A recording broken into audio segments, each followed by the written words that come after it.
Ob približajočem se tednu mobilnosti in današnjem mednarodnem dnevu zaščite ozonske plasti smo naključne mimoidoče povprašali o čistosti zraka v prestolnici. Kako ste kaj zadovoljni s čistim zrakom v naši prestolnici? Pa ne vem, no, jaz sem kar, no. Mislim, vsi pravijo, da je ful onesnaženo, ampak kakor jaz, mislim, iz Kočevja prihajam, tako da v primerjavi s Kočevjem se mi zdi kar v redu, no. Nisem najbolj, ful čutim, ker sem astmatik, no, tako da, me moti, je kar umazan.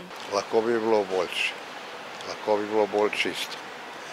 Veliko avtomobilov in tako naprej onesnažijo to. Prej je bil tramvaj, ko sem jaz bil študent in smo ga pokopali. Škoda. Kakor je slišati, ni glih najbolj čist zrak, ne.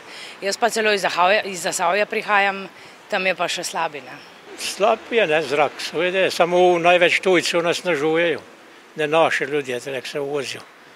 Pa pridejo tiste Romune, pa ves koristi sme škatlami, pa vse zadimijo in avtoceste in vse. Mi pa kazne plačujemo za Evropsko unijo. So v Sloveniji še kakšni skriti lepi kotički s čistim zrakom? Definitivno Bohinj, ne. To mi je najljubše, no.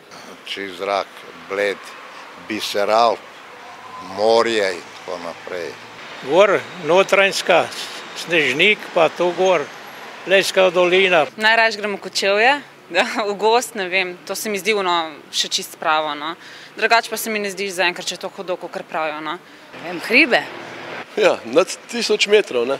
Tu se pravi, lepe hribe, Triglav, planine.